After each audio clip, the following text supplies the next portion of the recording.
Alright guys, I wanted to talk today about how to factor using trial and error. So I want to start off by just looking at some really easy examples. For example, x squared plus 5x plus 6. So the trick to factoring these is you're going to take and figure out what would you multiply to get x squared.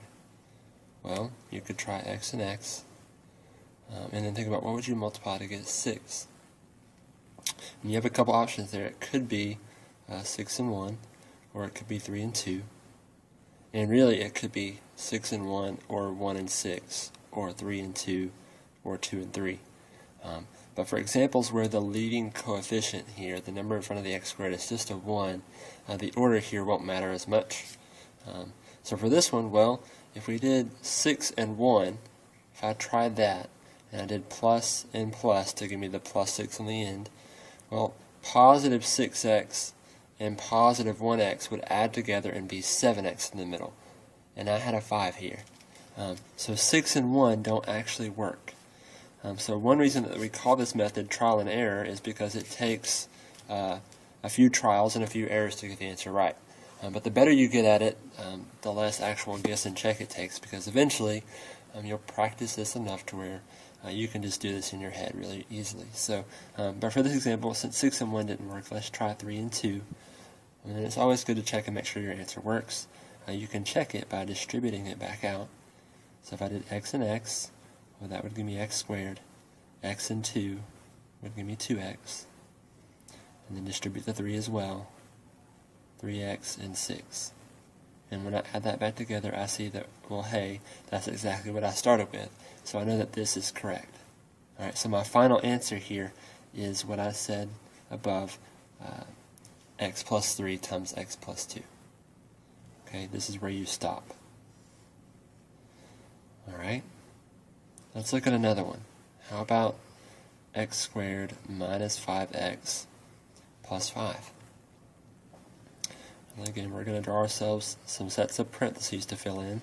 We know that x and x give us x squared. And 5 could be 5 and 1. And really, that's about the only options you got. So we'll try 5 and 1. And if we want to multiply to be positive and get a negative in the middle, these both need to be negative numbers. Alright, so you always got to consider what are your signs. I like to do that part last. So, and when I go to check my answer here, x and x is x squared. X and negative 1 would be negative x. Then distribute the negative 5 as well. Negative 5x and positive 5. So here we get x squared minus 6x plus 5. So notice we have the x squared, we have the minus, we have the plus 5, but instead of a 5x we got 6x. What that tells us is that this is not the correct way to factor it. However, the only things we can really change is, well, we can make it plus and plus, which would make these signs positive, and would give you a positive 6x, but that's still not negative 5x. And it turns out that no matter what combination you try here, you'll never find numbers that both multiply to be 5 on the end and add to be negative 5 in the middle. So what that means is this solution here, we call that prime. We say that it cannot actually be factored. Okay? So not everything will be factorable, and when it's not factorable, you write prime. Alright, let's do one more really easy one, and then we'll move on to some that are slightly more complicated. Alright, so again, we have x squared plus 6x minus 14. So we know that x and x give us x squared. And then the factors of 14, well, it could be 2 and 7, or 1 and 14. And I can't think of anything else that would go in there. So the 1 and the 14 here, well, we can try that to get a minus. Well, one of them has to be minus and the other has to be plus. When I check here, I'm going to get 1x and negative 14x, which will give me a negative 13x in the middle. That's not what I started with, so that idea doesn't work. So you could try x plus 2 and x minus 7, But minus 7 and positive 2 would be a negative 5 in the middle. And that's not what we started with either. So you could try x minus 2 and x plus 7. That would give you a positive 5x. We're getting closer. But again, it's looking like no matter what combination we try, it's not going to work. So again, the solution here is prime. So this method here, again, it's called trial and error. You're just guessing and checking until you find the solution that works. And it's not a skill that is easy to understand. It takes practice to learn the patterns and see how things work. And eventually you'll get to where you can check it in your head and you don't really have to work it out every single time. All right, so let's look at a couple that are a little bit harder than what we've started with. How about, for example, 2y squared plus 24y plus 54. Well, here we have a GCF, and when you're factoring, you always want to start by looking for your GCF, your greatest common factor. In other words, we want something that will go into all three terms. So before, we didn't have any GCFs. Here, like, we have an x squared, and here we have a 14, but those don't share any factors. Nothing goes into both of those. However, in this case, all of these numbers here are even. So what I can do is I can factor out a 2 from each of them. And that'll leave me with a y squared if I take the 2 away here. If I factor out a 2 here, I'll be left with 12y. Remember that factoring is just division. And dividing this by 2, I get 27. Right, so then what I want to do is see if what's left over will factor again. And I'm just doing guess and check here. So y and y give me y squared. 27 could be 1 times 27 or 3 times 9. And it turns out that 3 and 9 would actually add to give me 12, so I'm pretty sure that's what my answer is going to be. So it's always a good idea to go back and check it just to make sure. So 3 times y and y times 9, that's your middle term, which is the 12y which we had here. And then y times y is y squared. 3 times 9 is 27. And your signs come out plus and plus, which is what we started with, so that's good. So then this part here is your final answer. That's where you'd stop. Okay? Like I said, I've got some examples here that continually get more and more difficult. Let's look at this one. Plus 5p plus 8. Okay, so we have this example here. And I'm going to show you a little trick here that might make this one easier. So I don't like having fractions in my problem. Chances are you probably don't enjoy them much either. So what I want to do is I want to multiply this whole equation by 2, which will make my problem p squared plus 10p plus 16. But I'm going to write down here that I multiply by 2 so I don't forget that I did this. Alright, so what I want to do is I want to try to factor this now. So this will factor as p and p. 16 would be 8 and 2, positive and positive. So I've got it factored now, but remember that I multiplied by 2 here, and I didn't really have an equation that I could do that to both sides. So what I have to do to balance it out is I have to undo this step. So what is the opposite operation of multiplying by 2? Well, it could be either that you divide by 2 or that you multiply by a half. Okay, so since you multiply by 2 here, you can balance that out by multiplying by a half here. So my final answer would be 1/2 p times 8, p plus 2. Or p plus 8, sorry, I think I misspoke there. Alright, so that'd be your final answer. This is kind of like pulling out a GCF of 1/2, which you could do as well. Alright, and let's see. This one looks fun. 3b squared, a squared, minus 51 a squared b plus 198 a squared. Alright, so notice here I have 3 separate terms.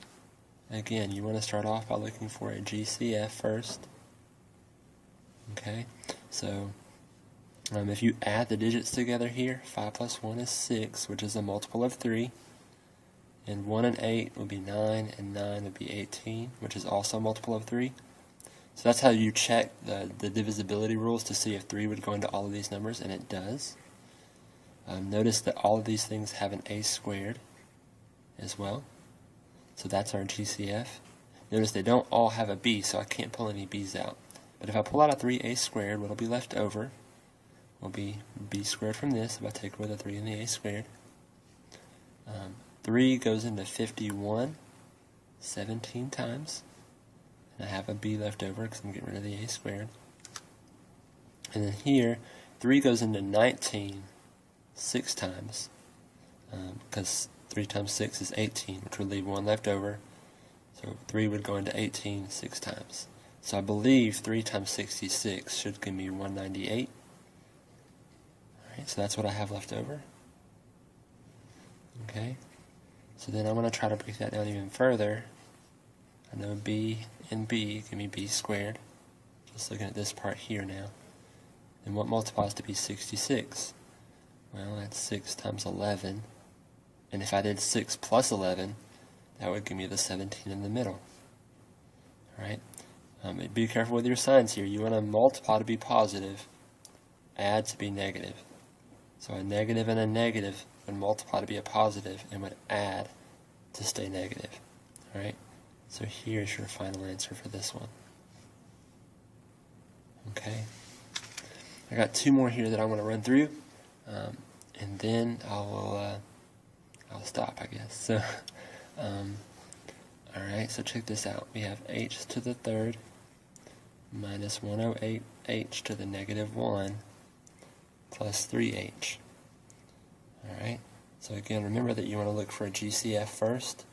And in this case, your GCF is always your smallest exponent on the variable. We can actually factor out an h to the negative 1. So h to the third, remember your exponent rules. When you're dividing things that have the same base, you subtract the exponents. 3 minus a negative 1 would be 4. Minus 108, and then h to the negative 1 divided by itself. Those would cancel out. And then h to the first divided by h to the negative 1. Well, 1 minus a negative 1 would be 2. You're just subtracting those exponents. Okay? And then I'm going to reorder the way these things are written. H to the fourth plus 3h squared minus 108.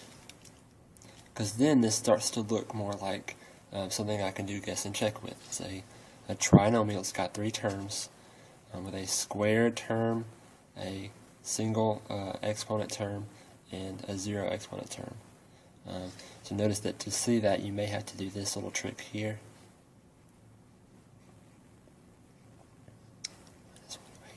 So I have a square, a to the first power, and a to the 0 power.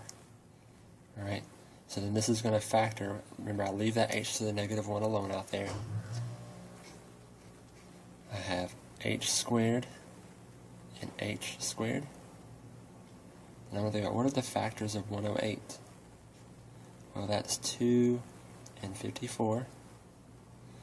I believe that's also 9 and 12. And if I could do 12 minus 9, that would give me the 3 in the middle. So I don't need to go any further. 12 and minus 9. Okay? So always check to make sure your answer can't go any further. And we've also talked about how to factor the difference of squares. And notice that we have a perfect square. We're subtracting, and we have another perfect square. This will factor further. So I have h squared plus 12. The difference of squares factors as h minus 3 and h plus 3. And then this is just personal preference to me. I don't like to leave negative exponents in my problem. So h to the negative 1, that's the same thing as 1 over h. Okay, so this one had a lot of steps in it.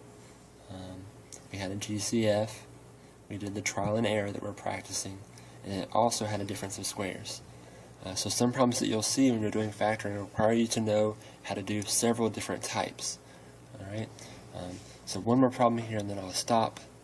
We have s plus r squared plus 15s plus r plus 56. Alright, so when you have something where you have a binomial, something with two terms in it, and you're squaring it, it may be difficult for you to see that this is a trial and error problem. So there's this little trick you can do. We usually use the variable u when we do substitution. So I'm going to pretend for a second that u is equal to s plus r. Okay, so that would make this problem u squared plus 15u plus 56. Basically, everywhere there was an s plus r in the problem, I'm substituting in a u. Okay, and then this looks more like something I can factor. So u and u would give me u squared, and then 56 we know is 8 times 7, and 8 plus 7 would give me 15 in the middle. Okay. The only thing that's important here is that once you have it factored, remember you didn't start out with u's in the problem, so we don't want to end with u's in the problem either. So go back and plug in what u was equal to for all the u's in your factored answer. Okay? And then that's your final. Alright? So again, this has been just a general look at how to factor using trial and error. So there's eight little examples there to look through. Hopefully that made sense and was coherent. So if you have any questions, feel free to leave me a comment. I'll be more than happy to make a follow-up video if I need to. Alright? Thank you.